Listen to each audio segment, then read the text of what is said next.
नमस्कार, मेरा नाम है डॉक्टर पूरू धवन और आज इस वीडियो में हम बात करने वाले हैं कि हम किटनिन को कैसे कंट्रोल कर सकते हैं। अगर हम किटनिन को कंट्रोल करने की बात कर रहे हैं तो कहीं ना कहीं हम किडनी की बात कर रहे हैं, क्योंकि किटनिन को बाहर निकालने का काम किसका है? किडनी का है। किडनी अगर काम नहीं कर रही है तो किटनिन बन तो रहा है शरीर में, बट निकल नहीं पा रहा है। अब किटनिन भी इकट्ठा हो रहा है, यूरिया भी इकट्ठा हो रहा है, जो हमारे शरीर को बीमार किए जा रहा है। अब जितनी मात्रा में ये इकट्ठा होगा उतनी हमारी दिक्कतें बढ़ेंगी। हो सकता है कि किटनिन से हमारी मांसपेशियों में दर्द हो, थकावट हो, यूरिया की वजह से भूख हमारी खत्म हो जाए, प्यास हमारी खत्म हो जाए, शरीर में वीकनेस महसूस हो। तो ये सारी दिक्कतें आनी शुरू होंगी जब किटनिन की यूरिया के लेवल बढ़ने शुरू होंगे। हम चाहते हैं कि हमारे शरीर से बाहर जाए और हमारा शरीर साफ हो जाए। अब शरीर को साफ करने के हमारे पास सिर्फ दो रास्ते हैं, एक अच्छा रास्ता, एक बुरा रास्ता। तो पहले शुरुआत करते हैं बुरे रास्ते से, क्योंकि मैक्सिमम पेशेंट वही कर रहे होते हैं। अब किटनिन जो है वो बनता कहाँ है और कैसे बनता है, इसको समझो। किटनिन बनता है आपकी मांसपेशियों में। जब आप खाना खाते हैं, खाना आपकी बॉडी में जाता है, खाना आपकी बॉडी से मसल्स में जाता है, खाना मसल्स उसको खाती हैं, डाइजेस्ट करती है, तो अपना एक वेस्ट बनाती है, क्रिएटिनिन। तो क्रिएटिनिन खुद में कुछ नहीं है, वो हर किसी के शरीर में बन रहा है, आपके शरीर में भी, मेरे शरीर में भी, और समान मात्रा में बन रहा है। फर्क ये है, मेरी किडनी से बाहर निकाल देगी, आपकी किडनी निकाल नहीं पाएगी। क्यों? क्योंकि उसकी काम करने की क्षमता कम है। किटनिन खुद में कुछ नहीं है, वो आपको बता बहुत कुछ रहा है। इसी तरह से यूरिया है, यूरिया बन रहा है आपके लीवर में। आप खाना खाते हो, डाइजेस्ट होने खाना आपका लीवर में जाता है, लीवर में जब जाता है, जब खाना टूटता है तो उसमें यूरिया बनता है। अब किडनी तो काम ही नहीं कर रही, यूरिया तो बने जा रहे हैं, क्योंकि हम खाना खाए जा रहे हैं। अब खाना खाना थोड़ा छोड़ देंगे तो रिजल्ट क्या होता है? यूरिया ब्लड में ऊपर की तरफ जाना शुरू कर देता है। अब ये जो किटनिन यूरिया शरीर में इकट्ठा हो रहा है, ये खाना खाने की वजह से हुआ।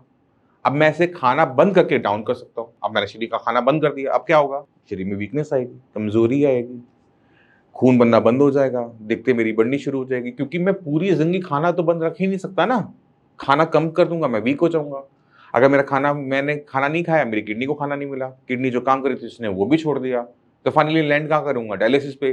डायलिसिस हो ही नहीं पाएगा, क्योंकि मेरा तो बॉडी खराब हो चुकी है, पेशेंट इतना वीक हो चुका है कि इसका डायलिसिस करेंगे, डॉक्टर कहेगा जिसको ले जाओ, जितनी सेवा करनी करो, खत्म। आपका किटनिन डाउन करना, खाना बंद करके, खाना कम करके, खाने को लिमिटेड करके, ये तो टिंडा खाकर, सबसे खराब रास्ता है।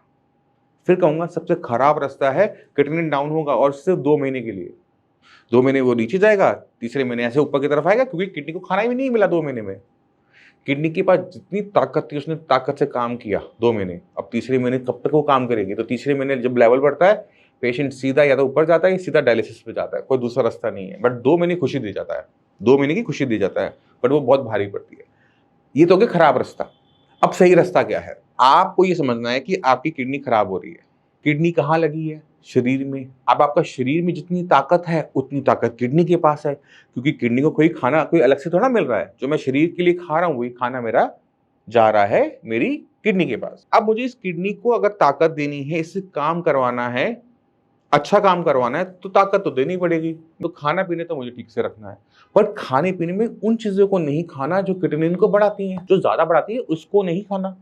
अब खाने में कुछ चीजें ऐसी होती हैं जो जल्दी पच जाती हैं। जैसे मान लो मैंने खाई मैंने खिचड़ी खाई या फिर मैंने दलिया खाया, वो ज्यादा किटनिन बनाएगा या फिर एक भटूरा ज्यादा बनाएगा? सोच कर देखो। या फिर एक समोसा ज्यादा बनाएगा? तो खाने की आइटम को सेलेक्ट कर कर बिना भूखा रहे मैं किटनिन की प्रोडक्शन को शरीर में कंट्रोल कर सकता हूँ, यूरिया को कंट्रोल कर सकता हूँ।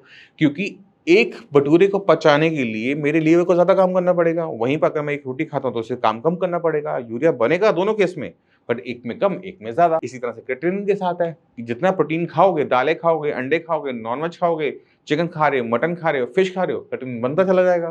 किडनी खराब नहीं हुई है, बॉडी में किटनिन की, यूरिया की प्रोडक्शन बढ़ गई, क्योंकि आपने खाना ऐसे खाया था। तो खाना बदलना है, बंद नहीं करना है।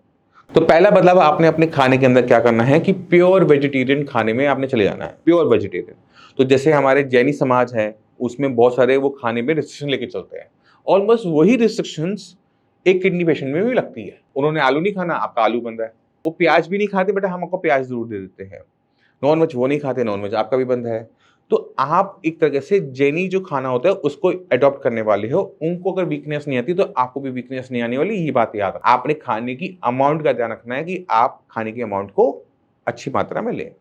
तो हम तला हुआ नहीं खा सकते, नॉनवेज नहीं खा सकते, ये दो मोटे मोटे तौर पे चीजें आ जाती हैं। खाने के अंदर आप रोटी खा सकते हो, रोटी आप आटे की खा सकते हो, जौ की भी खा सकते हो, बट चना, बाजरा, मक्की, ये वाला खाना आप नहीं खाएंगे क्योंकि ये आपको वीकनेस देगा, बॉडी वेट लूज होगा, मसल मास जाएगा, वीकनेस बॉडी में पैदा होगी, इस वजह से ये बनता है। खाने के अंदर अगर हमें प्रोटीन शरीर में डालना है, अगर मेरी रिपोर्ट कह रही है कि आप मेरी बॉडी में प्रोटीन कम है और मुझे शरीर के अंदर प्रोटीन डालना है, तो मैं वो प्रोटीन दालों से डालूंगा, नॉन वेज से नहीं डालूंगा। और जो मैं रोटी खा रहा हूँ, चावल खा रहा हूँ, वो मेरी बॉडी में ऑटोमेटिक तरीके से प्रोटीन में कन्वर्ट हो जाएगा जितना बॉडी को जरूरत है, फालतू नहीं इकट्ठा होगा। सब्जियों के मामले में वो सब्जियां जो जमीन की नीचे लगती हैं, आलू, शकरकंदी, अरबी, जिमीकंद, कचालू, ये बंद करनी है। हरे पत्तेदार सब्जियों का साग और चटनी नहीं खानी, बट अगर धनिया किसी चीज के ऊपर डाल के खाना खा लो, तो दाने मटर के खाने कोई दिक्कत नहीं है फ्लेवर के लिए। आपने ध्यान के रखना है कि इन सब्जियों के अंदर पोटेशियम की मात्रा ज्यादा होती है, तो जमीन से नीचे लगने वाली ब्राउन कलर की वेजिटेबल नहीं खानी। तो गाजर है, मूली है, ये खा सकते हैं, जमीन के नीचे लगता है, खा सकते हैं। प्याज है, लहसुन है, जमीन के नीचे लगता है, बट खा सकते हैं। फलों के मामलों में जितने भी फल हैं खट्टे, तो कच्चे पे खट्टे होते हैं, पकने पे मीठे होते हैं, वो भी, जैसे आम है, अम्बी है, खट्टी होती है, पकने पे मीठा आम बन जाता है, नहीं खाना। अंगूर खट्टा होता है, पकने पे मीठा होता है, नहीं खाना। तो जो भी फल कच्चे में खट्टा है, पकने में मीठा होता है, वो पूरी तरह से बंद हो जाता है, क्योंकि शरीर के अंदर एक कंडीशन तैयार हो जाती है जिसको हम कहते हैं मेटाबॉलिक एसिडोसिस। इस कंडीशन के अंदर बॉडी के अंदर एसिड इकट्ठा हो पा रहा है, क्योंकि जिस तरह क्रिएटिनिन यूरिया बाहर नहीं निकल पा रहा, उसी तरह से हमारे यूरिन में जो एसिड निकल रहा होता है वो भी बाहर नहीं जा पा रहा होता है, वो ब्लड में इकट्ठा हो रहा होता है। ब्लड एसिडिक हो जाता है और एक स्पीड से किडनी खराब होनी शुरू हो जाती है। और इसी वजह से मैक्सिमम पेशेंट में एक बेकिंग सोडा की टैबलेट, जिसको हम नोडोसिस कहते हैं, वो चल रही होती है। इसका असर आपके शरीर में बना रहे, ये काम करते रहे, इसी वजह से जितने भी खट्टे फल है वो बंद है, चाय कॉफी बंद है, गुड़ बंद है, बट रोटी सब्जी पूरी अलाउड है। आप घिया खाओ, तोरी खाओ, भिंडी खाओ, बैगन खाओ, जो सब्जी खानी है खाओ, जितनी रोटी खानी है खाओ। गाजर, मूली, प्याज, गोभी का सूखा पराठा अलाउड है, सूखा, तला हुआ नहीं। तला हुआ खाओगे यूरिया बढ़ेगा, क्रिएटिनिन नहीं बढ़ेगा बट यूरिया बढ़ जाएगा। इसी वजह से सूखा पराठा है, आप इसको थोड़ी सी दाल के पानी के साथ ले लो, कोई दिक्कत नहीं है, सॉफ्ट हो जाता है वो आराम से। तो खाने पीने में अगर हम थोड़ा सा बदलाव कर लेते हैं तो हम अपनी किडनी को संभाल सकते हैं, क्रिएटिनिन यूरिया की प्रोडक्शन को हम कम कर सकते हैं। ये एक सही तरीका है। खाना पीना दोनों में बदलाव हुआ, बट एक में खाना हमने बंद कर दिया, कम कर दिया, एक में हमने उसे बदल दिया। तो बदलना है, बंद नहीं करना है, दोनों के फर्क को सब समझो। अब शरीर में ताकत दी हमने खाने से, अच्छा खाना खाया, कोई हमने लिमिट नहीं करी कि 1 रोटी खानी, 2 रोटी खानी, हमने पूरा अच्छे से जितनी भूख है हमने खाना खाया। भूख नहीं है तो भूख लगाई, फिर खाना खाया। शरीर के पास ताकत आई, किडनी के पास ताकत गई, किडनी ने काम अच्छा किया, क्रिएटिनिन यूरिया को बाहर निकाल के खत्म। अब आप रिपोर्ट्स देखो, पेशेंट से मिलो। और आज मैं आपको मिलवाना चाहता हूँ मोहम्मद कालिम से। मोहम्मद कालिम, आपको किडनी की दिक्कत कब शुरू हुई थी? जी, मेरे को फरवरी से स्टार्टिंग था और राम मनोहर लोहिया से दिखा गए थे, तो वहाँ मेरे को खाली जांच हो रहा था, दवा ववा नहीं चल रहा था। अच्छा। फिर मैं बिहार चला गया, फिर बिहार से ट्रीटमेंट चालू किया, 1-2 महीना चला, फिर उससे ज़्यादा हो गया। तो फरवरी में आपका लेवल कितना था? 4.5 था। 4.5 था जी। और फिर आपकी जब RML में ट्रीटमेंट लिया तो लेवल आपके बढ़ रहे थे, घट रहे थे? 9.49 था। 9.49 पहुंच गया था जी। तो धीरे बढ़ते हुए फरवरी से लेकर नवंबर तक बढ़ता चला गया? जी, नवंबर तक बढ़ते चला गया। अच्छा, तो डॉक्टर ने कुछ बताया था कि किडनी क्यों खराब हो रही है? सिर्फ चेकअप हो रहा था, 2 से 2.5 महीना मेरा चेकअप हो रहा, उससे मुझे कोई फर्क नहीं पड़ा, तो मैं गांव भेजा। कुछ तो दवाई दी होगी साथ में? कुछ भी दवाई नहीं चला, कुछ भी नहीं दिया? RML में कुछ भी दवाई नहीं दिया, सिर्फ टेस्ट होता रहा। फिर मैं पटना के डॉक्टर को दिखाया, वहाँ जा कर के कुछ दवाई दिए तो कुछ कंट्रोल हुआ, तो ये चला गया। फिर कि कंट्रोल हो गया तो फिर मैं जा रहा हूँ कमाने के लिए, घर पे बैठा कुछ नहीं होगा। अच्छा। वहाँ जाने के बाद गुजरात गया, गुजरात में जाने के बाद ज़्यादा हो गया। गुजरात में डॉक्टर को दिखाने गए थे? गुजरात में कोई किडनी का स्पेशलिस्ट डॉक्टर मिला ही नहीं। अच्छा। तो फिर वहाँ से मैंने दिल्ली में बुलाया, तो आपका इंस्टाग्राम पर मैं देखा वीडियो, फिर आपसे मैंने तो संपर्क आप किया। इनके क्या लगते हैं? भाई है, छोटा भाई, मैं बड़ा भाई हूँ। अच्छा, ये आपका एक्सीडेंट हुआ था बाइक का, ये कब हुआ था? 2018 में। 18 में। तो 2018 की दिक्कत तो है नहीं। तो आप दर्द की गोलियां खा रहे थे? जी, दर्द की गोलियां चला था एक्सीडेंट में। एक्सीडेंट में चला था 2018 में? जी। उसके बाद नहीं चला? उसके बाद ऐसा तो नहीं 2024 में आपने कोई दवाइयां खा रहे थे? नहीं, वो दर्द की दवा नहीं चला। आपका जो फरवरी में पता लगा था आपका लेवल 4 के आसपास था, 4.5 के जी। आसपास, बट आपका ये जो नवंबर तक लेवल बहुत स्पीड से बढ़ा, ठीक है। और आपके अल्ट्रासाउंड में जो आपकी किडनी का साइज है वो नॉर्मल है, वो सिकुड़ी हुई किडनियाँ नहीं है। जी। तो ये आपकी जो किडनी थी वो पहले खराब हो रही थी बीपी से, ठीक है। बट क्योंकि आपको सही ट्रीटमेंट नहीं मिल पाया था इसलिए किडनी चली गई थी एक ही आई में, एक्यूट किडनी इंजरी, मतलब एक बीमारी के ऊपर दूसरी बीमारी आगे बैठ गई थी। उसने किडनी को बहुत स्पीड से खराब करना स्टार्ट किया जी और इस वजह से आपके लेवल 4 से 9 पहुंचे कुछ ही महीनों में, जबकि यहाँ तक पहुंचने में कई कई साल लगते हैं। जी सर। ठीक है, और जब हमने ट्रीटमेंट शुरू किया तभी आपका लेवल 9 से 3 पहले से भी कम, फरवरी से भी कम पहुंचा है एक महीने के अंदर। ठीक है, तो इस कंडीशन को क्या कहते हैं, AKI ऑन CKD। अच्छा, जब आपके लेवल 9 था डॉक्टर क्या कह रहा था, क्या करना है? ट्रांसप्लांट करने के लिए बोल रहे थे, या तो डायलिसिस कराने के लिए। ट्रांसप्लांट के लिए, डायलिसिस के लिए जी सीधा बोल दिया था कि कोई और इलाज नहीं। जी। और अब दिखाया डॉक्टर को दोबारा से रिपोर्ट नहीं, जाके? अभी नहीं दिखाए हैं। वो डॉक्टर को दिखाया नहीं, सीधा आपके पास ही आए। आयुर्वेद पर मुझे बहुत ज़्यादा भरोसा है। अच्छा, अभी कोई दिक्कत महसूस कर रहे हो? जी नहीं, अभी तो नहीं है। खाना अच्छे से खा रहे हो? जी, खाना अच्छे से खा गए हैं। ठीक है, और वजन आपका बढ़ा है घटा है? बढ़ा है सर। वजन भी बढ़ गया जी। आपका, पहले आपका 45 किलो था, अब पहले 43 था, अभी 45 हो गया, 45। 44, 1 किलो के आसपास बढ़ा है। जी ठीक है, और शरीर में किसी टाइप की दिक्कत महसूस कर रहे हो, सूजन वूजन कहीं आ रही है? जी नहीं, सूजन तो नहीं आ रही है, बस किसी टाइम कमजोरी टाइप का लगने लगता है। चलो मैं आपको एक अच्छी चीज़ बता देता हूँ, ना भी आपको ट्रांसप्लांट की ज़रूरत है ना भी आपको डायलिसिस की ज़रूरत है। जी सर। अभी बस आपको जो थोड़ी बहुत जो आपने सेहत खोई जी है ना, परेशान होते हुए, उसको वापस गेन करने की ज़रूरत है। जी सर। ठीक है, तो बाकी जो किडनी की मरीज है उनको कुछ कहना चाहोगे? ये आयुर्वेद से, आयुर्वेद बहुत अच्छा है, यहाँ आइए, मिलिए उस डॉक्टर पुरुधवन से। आपके पास पुरानी रिपोर्ट है अपनी, पुरानी वाली पिछली जी वाली? सर। दिखाना एक बारी। पैर में सूजन तो है नहीं ना? जी नहीं। जैसे कालिम जी बता रहे थे कि इनकी बहुत सारी जांचें हुई थी RML में, तो इनकी रीनल बायोप्सी भी हुई है। रीनल बायोप्सी के अंदर जैसे मैंने बताया कि किडनी जो थी वो स्क्लेरोस थी। स्क्लेरोस मतलब अंदर से सिकुड़नी शुरू हो गई थी, वो BP की वजह से होती है। बट जब वो उसमें हो रही थी तो उसमें एक बहुत बड़ा हिस्सा ऐसा था, 30 to 35% patchy acute tubular injury, यानी किडनी जो थी बहुत स्पीड से ख़राब हो रही थी। जी ठीक है, बहुत तेज़ी से ख़राब हो रही थी। अब जब आपका ये जो रिवर्सल हुआ है वो इसलिए हुआ है क्योंकि किडनी के अंदर जो एक्यूट पार्ट था, एक्यूट मतलब स्पीड से ख़राब जो हिस्सा हुआ था, जी। वो बहुत तेज़ी से रिकवर हुआ है। ना सिर्फ वो रिकवर हुआ है बल्कि जो आपका क्रॉनिक वाला पार्ट था उसमें भी रिकवरी देखने को मिली है। इसी वजह से पिछले महीने इनकी जो रिपोर्ट थी 3 नवंबर 2024, क्रिएटिनिन लेवल 9.49। ठीक है, अब ये इन्होंने टेस्ट करवाया था, अब का जो टेस्ट है उसमें इनके लेवल बदल के क्रिएटिनिन का लेवल 3.96 हो चुका है। ठीक है, यूरिया भी बहुत रिड्यूस हुआ है।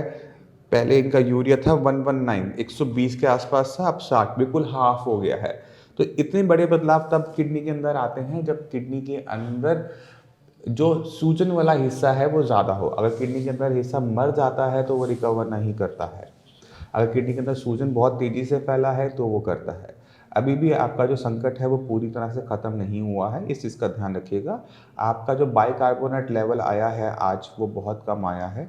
ठीक है, और इसी वजह से जो किडनी थी वो AKI के अंदर भी शायद थी, तेज़ी से ख़राब हो रही थी। तो आपने ध्यान रखना है कि कुछ भी खट्टा नहीं खाना है, संतरा, मौसमी, आम, इन सब से बच के रहना।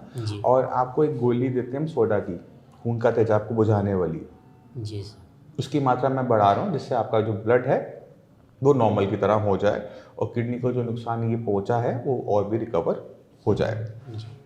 ठीक है, तो आने वाले टाइम में पता लगेगा कि किडनी कितना रिकवर कर सकती है, क्योंकि किडनी के अंदर जो अभी मरा हुआ हिस्सा आ रहा है वो जिंदा नहीं होगा, बट और हिस्सा ना मरे इसका हम कर सकते हैं। ठीक है, तो अभी ना डायलिसिस करवाना पड़ेगा ना ट्रांसप्लांट लंबे टाइम तक। खुश हो? जी सर। अब तो खुश हो ना? जी सर। ठीक है, चलो अब अपना करो, अपना खाओ पियो, जो काम करना है काम सर, करो। खाने में क्या क्या खाना है? अब आप क्या खाना चाहते हो? सुबह उठ के पराठे लो, गाजर मूली प्याज गोभी का, आलू का छोड़ के किसी भी सब्जी का सूखा पराठा ले लो। जी सर। ठीक है, ऊपर हल्का थोड़ा बहुत अगर सफ़ेद मक्खन रखना है या मलाई रखनी है, घी रखना है, वो रख सकते हो, बट तवे पे नहीं लगेगा। ठीक है, रोटी सब्जी जो अपनी आपको दे रखी है पूरी खाओ, चावल खाने चावल खाओ, मना नहीं है, नॉन वेज पूरा बंद रहेगा। जी सर। और चाय कॉफ़ी का सेवन बिल्कुल भी नहीं करोगे। जी सर, वो तो नहीं। ठीक है, और ये जो खाने पीने पे जो परहेज है वो पूरे जीवन काल के लिए है। जी सर। जिंदा रहना है तो फिर हाँ, अगर आपको अपनी सेहत को ठीक बनाए रखना है तो खाने पीने का जो छोटा मोटा परहेज हमने दे रखा है, खट्टी चीज़ों से परहेज और चाय कॉफ़ी से परहेज, ये पूरी ज़िंदगी चलेगा। दूध लो, कोई दिक्कत नहीं है, चाय पत्ती किसी भी फॉर्म में नहीं लोगे, ना ब्लैक टी लेनी है, ना अपनी ग्रीन टी लेनी है, ना दूध वाली चाय लेनी है, कोई चाय नहीं लेनी। जी सर। ठीक है, इसको करो। और अभी 1 महीना हुआ ट्रीटमेंट लेते हुए, उम्मीद करते हैं कि आने वाले 1-2 महीने में और हमारा बढ़िया सुधार हो जाएगा, फिर आपसे दोबारा मिलेंगे। तो इन पेशेंट में क्रिएटिनिन में बदलाव, यूरिया में बदलाव, 15 से 7 इतने बड़े बड़े बदलाव खाना बंद करने से नहीं हुआ है, किडनी को ताकत देने से खाना खा के हुआ है। अगर आप खाना ढंग से खा रहे हैं, बॉडी में वीकनेस नहीं है, तो आपकी बॉडी अच्छा परफॉर्म करेगी। और ये क्यों चाहिए उसको भी समझो। खुदा ना खास्ता अगर आपको डायलिसिस पे जाना पड़ जाए, 2 पेशेंट हैं, एक बहुत कमजोर है जिसने 2 महीने 3 महीने 4 महीने से ढंग से खाना नहीं खाया, एक पेशेंट है जो ढंग से खाता हुआ आ रहा है। कौन सा पेशेंट सर्वाइव कर पाएगा डायलिसिस पर? खुद सोचो। जो खा रहा था, तो खाना खाने से उम्र बढ़ रही है घट रही है? बढ़ रही है। ठीक है, किडनी लंबा टाइम तक आपको डायलिसिस पे नहीं जाने देगी, क्योंकि वो जो काम कर रही थी वो अपनी काम की क्षमता को बढ़ा रही है। अगर उसने काम करना बंद कर दिया, बॉडी वीक हो गई है, आपसे सांस लेने में दिक्कत हो रही, चलने में दिक्कत हो रही, तो किडनी के पास भी ताकत नहीं काम करने की, वो जो काम कर रही थी वो भी बंद कर देगी। तो आप डायलिसिस से बच रहे हो। अब जितना डायलिसिस से बचोगे उतना लंबा जी भी पाओगे। आपको अपने शरीर को ताकत देनी है, ताकत देके खाने को बदलकर आपको अपना किडनी डाउन करना है, और यही सही रास्ता है। तो मैं उम्मीद करता हूं कि जो गलतियां बाकी पेशेंट करते हैं वो आप नहीं करेंगे, किडनी कम करेंगे, सही तरीके से करेंगे, गलत तरीके से नहीं करेंगे। फिर भी माइंड में कोई भी डाउट हो जाए, कुछ भी पूछना चाहते हो, शेयर्स में डॉक्टर्स की पूरी टीम है, आप उनसे आके मिल सकते हो। इसी के साथ आपसे चलने की आगे चाहूँगा। मिलते हैं अगली वीडियो में, तब तक के लिए नमस्कार।